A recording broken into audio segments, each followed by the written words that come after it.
রোজ রাতে রুটি খাওয়ার অভ্যাস রয়েছে অনেকেরই। সুস্থ থাকতে সতর্ক হন এখনই।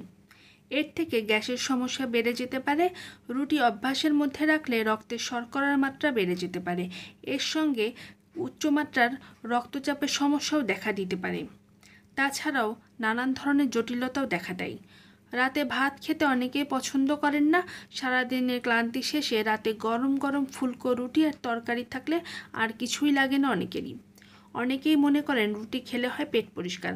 তবে চিকিৎসকরা পরামর্শ দিচ্ছেন হার্ট ভালো রাখতে রাতে রুটি না খাওয়াই ভালো।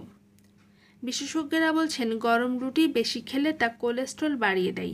তাছাড়া অনেকেই রোগা হতে রুটি খেতে চান, তবে রুটি বেশি খেলে তা ত্বকের বলিরেখা আরও বাড়তে পারে, সেই সঙ্গে ত্বক কুঁচকেও যেতে পারে। নানান ধরনের আরও সমস্যা দেখা দিতে পারে। রুটি খেলে মানসিক অবসাদ ধরা দিতে পারে। এছাড়াও নানান ধরনের সমস্যা রয়েছে। বেশি রুটি খেলে অনেকেরই চুল ঝরে যাওয়ার মতো সমস্যাও দেখা যেতে পারে। রাতে রুটি খেতে অনেকেই পছন্দ করেন, তবে আবার অনেকেরই হজম শক্তি খারাপ হয়। ফলে রাতে রুটি খেলে তা হজম হতে চায় না। এর থেকে গ্যাসের সমস্যা বেড়ে যায়। রুটি অভ্যাসের মধ্যে থাকলে আপনার রক্তে শর্করার মাত্রা বেড়ে যেতে পারে। এতে উচ্চ রক্তচাপের সমস্যাও দেখা দিতে পারে।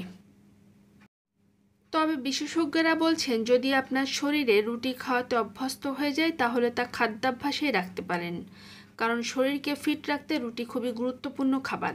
রুটি খেলে শরীরে ফ্যাট জমার সম্ভাবনা থাকে না।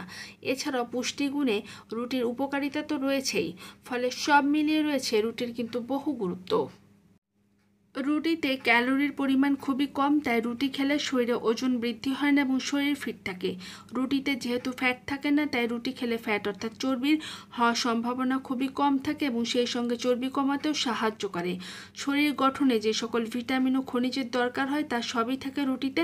তাই রাতে রুটি খেলে আমাদের ভিটামিন ও খনিজের চাহিদা পূরণ হয়।